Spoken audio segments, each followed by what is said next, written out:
Now, after the brief introduction of the survey experiment, we can go through the second part, how to design a factorial survey experiment. The reason why I choose this specific survey experiment type is because it's a widely used research method in current PA research. And at first, I will introduce some basic and key concepts in the factorial survey experiment.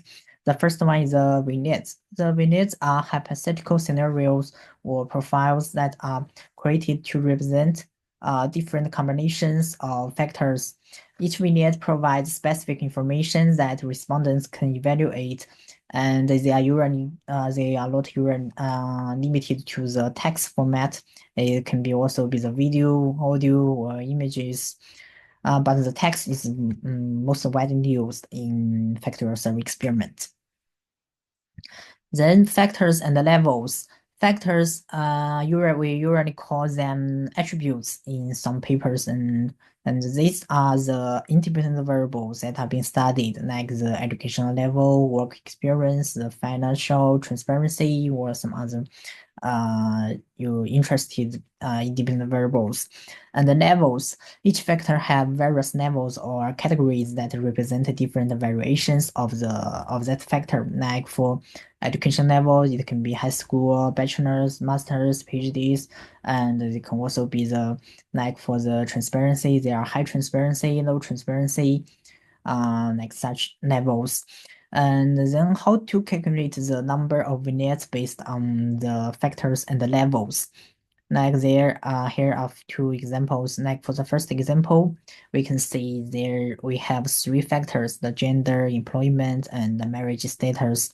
And each factor has two levels. So three factors with two levels can create 2 times 2 times 2 equals 8 vignettes. That means in our experiment design, we need to have 8 groups. And the second one is we also have three factors, but with two have two levels and one has three levels. So this is a 2 times 2 times 3 mean equals 12 vignettes. Randomization. There are two similar, or we can see we usually confuse the concepts about random sampling or and the random assignment. Random sampling means the procedure by which participants are selected for the studies. A common random sampling goal is to choose participants from a broader population that each participant has an equal chance to be selected into the study, but we know it's very hard to achieve in the real life. And then second one is the random assignment. Random assignment means each participant in this study has an equal chance to be assigned to any of the experiment groups. So an survey experiment does not require a random sampling, but requires a random assignment, especially in the between subjects design. Why do I need to emphasize the between subjects design? I think here this graph can help us to have a better understanding of the between subjects design and the within subjects design. As we usually, I don't know whether you may become confused in sometimes that in one paper they may use the between subjects design and in another paper they may use within subjects design. So what are the differences between these two types of designs?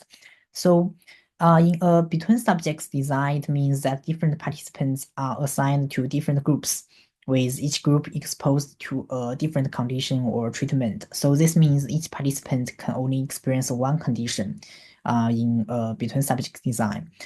But but in a within subjects design, the same participants are exposed to all conditions or treatments. This means each participant will experiences every treatment in this experiment design, so they don't need a random assignment. Here I can give you an example to help you to have a better understanding of these two kinds of subjects design. Like if you are planning to study whether the college course learning environment affects test scores, you can use either a between subjects or within subjects design. Like first, in the between subjects design, you may need to divide the students into two groups. One group will take a college course on campus, and the other group will take the same college courses online.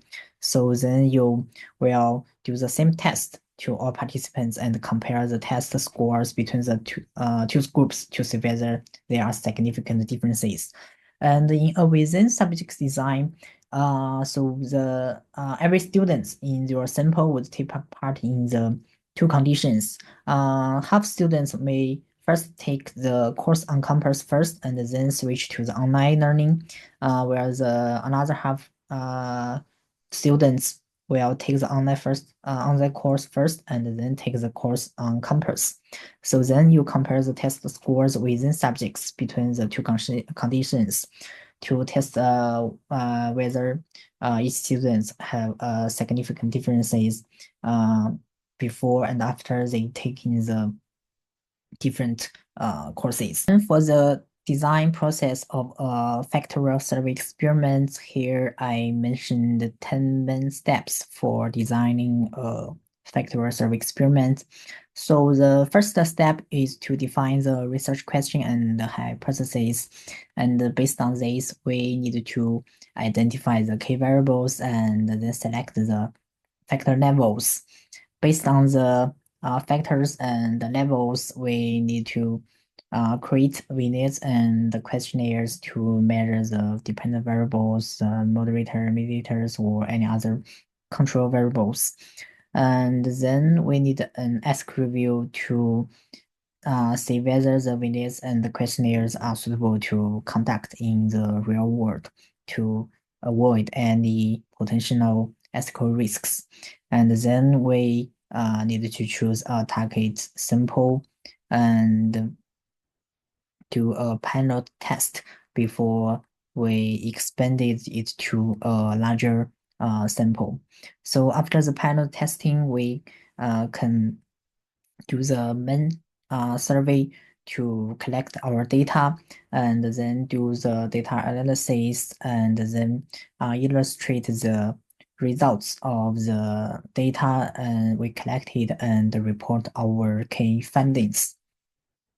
So now we can go through this process design one by one. And for the first step to define the research question and the hypothesis, we need to write clear and concise research questions. Here is an example from a journal paper published in PAR in 2023. So their research questions is how does governmental institutional context affect citizens' support for the AI use in policing? So here the independent variable is the institutional context. They operationalized this variable into three specific categories: the bureaucratical proximity and algorithmic targets and agency capacity. The dependent variable is citizens' support for AI use. The bureaucratic proximity means institutional and geographic closeness of the implementers of the algorithm to the public in a federalist system. So it has two levels, whether it's a local sheriff or a national FBI. And for the algorithmic targets, it also has two levels, whether it's external used or internal used. And for the agency capacity, it has two levels, whether the bureaucrats has the knowledge and ability to implement and use these algorithms. And then we need to derive testable hypotheses. So we need a clear relationship that's identified in these hypotheses. Like they have three hypotheses. The first hypothesis is citizens will be more supportive of AI use by local sheriffs than by the FBI. And then the second hypothesis is citizens will be more supportive of AI use when applied internally as opposed to externally. And the third hypothesis, citizens will be more supportive of AI use when the capacity is not a concern. And then the second step is to select factor levels. So for each factor identified, we need to decide on the different levels or categories. Like in this research for these three factors, they identified two levels of each factor. Like the first one, they have local or national bureaucrats, and the second one is external or internal, and the third one, whether they have capacity concerns or no capacity concerns. And the third step is to create vignettes and the questionnaire. For the vignette, we need to identify the specific context or scenario you want to investigate. This should align with your research question. For example, if you want to, like here is for example, if you want to study the hiring process, then in your research vignette, you may need to design a job application scenario. And then you need to operationalize key factors and the levels. You need to clearly define and operationalize the key factors you identified. This involves specifying how each factor will be measured or represented in the vignettes. Make sure the levels of each factor are distinct from each other to prevent the overlap. Like here is an example. This study want to explore the effect of gender on stigmatizing attitude and behavior towards the tobacco smokers. So in their image vignettes, they have two images. One is a male holding a cigarette, and the other one is a female holding a cigarette. So they show the factors of the gender in these two groups. And for the vignettes, and also here is another example of the operationalized key factors and levels. Like this is also from a journal paper in PMR. So they have two independent variables. The first independent variable is the degree of AI involvement in decision making. They operationalized it into three types: the fully automated AI decision making, AI aided human decision making, and the complete human decision making.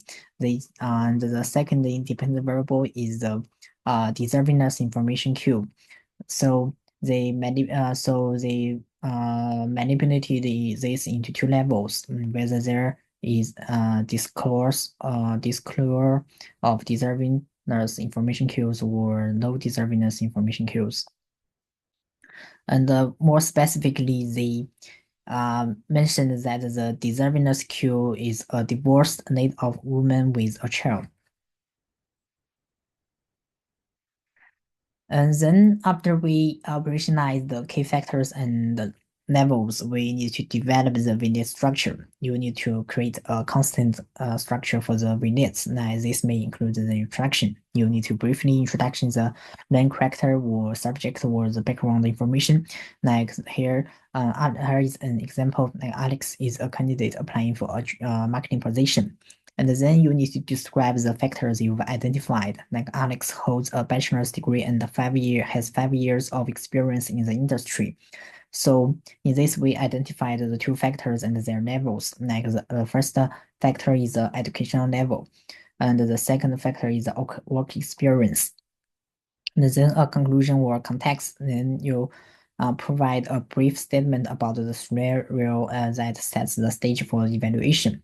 So we can see the hiring manager is reviewing Alex's application and considering whether to invite him for an interview. And then followed this structure, we can write the vignettes. So you need to create multiple vignettes by varying the levels of the factors, ensuring that each vignette is clear, concise, and easy to understand. So here is a comparison of a good and a poor vignette. So in the good vignette, we can see that we show clear factors like Jordan holds a master's degree in marketing and has 5 years of relevant experience in the tech industry. and Jordan identifies as a female. So we can see there are three factors in this vignette. And in the poor vignette, we have limited information, and the factors are not very clearly reflected in the experiment vignette. For the questionnaire should include the measurement of dependent variables, your moderators and mediators, and then the attention check questions. Attention check questions are designed to assess whether the respondents in your survey experiment are paying attention to your survey visits. You can use some widely used attention check questions like please select strongly disagree for this question to show that you are paying attention, or you can also choose some questions that are related to your own research visits, like in the former research, we can see what's the gender of Jordan is, whether it's a female or female, ask the respondents to choose. And also for the manipulation, and also you should include the manipulation check questions. Manipulation check questions are used to determine whether the experimental manipulation, whether the treatment was perceived or experienced as intended by the participants. Like you can, like there is example, how would you rate the candidate's level of education? So you may have a bachelor, high school, or master degree, and to ask how they may rate the level, whether it's high level or low level of the education, to show whether they can perceive these differences. For the ask review, an ask review is an essential and crucial process to ensure the rights and the welfare of participants are protected in this research process. An ask review is needed before the implementation of a survey experiment. Like in CTU, we need to apply for the human research ethical approval before our experiment. And here is an example of the ethic techniques for student application.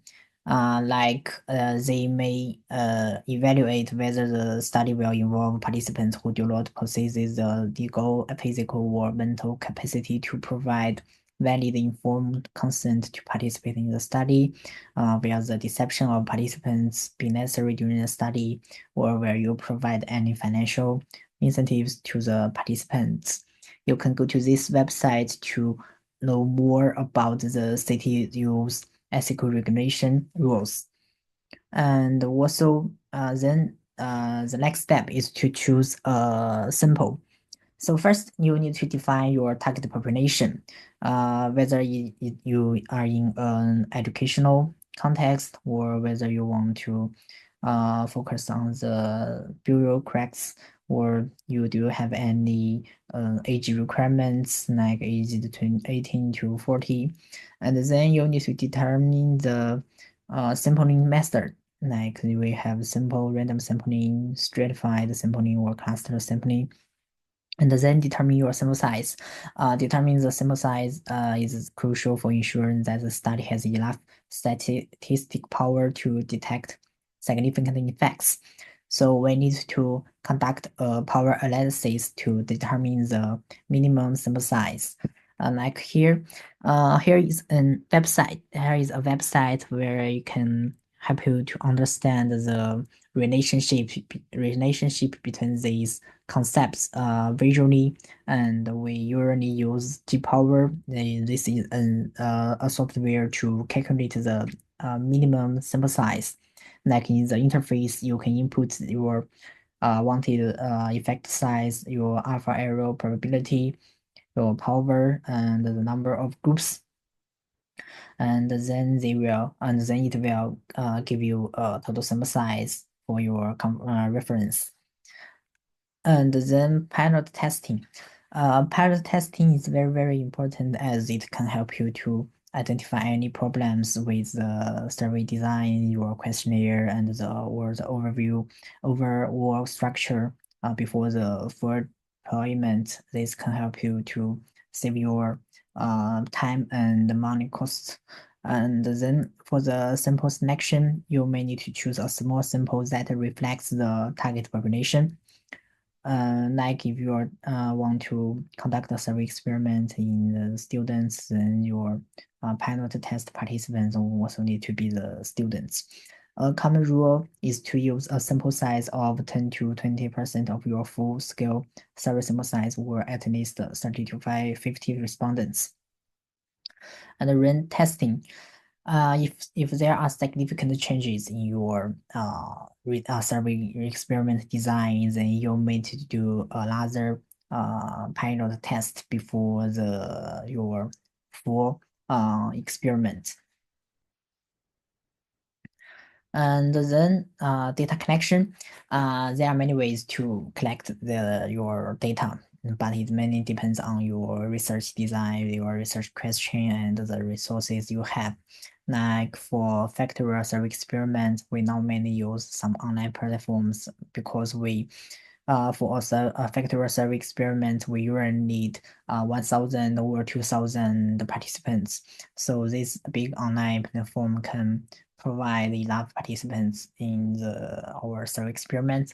Like Credible is mainly used for the Chinese participants. MTurk is used for the American participants. For the data analysis, the first one is data preparation. After we collecting data, we need to review the data sets for any inaccuracies, incomplete responses, or too short or too long completion time answers, and or those who failed the attention check questions.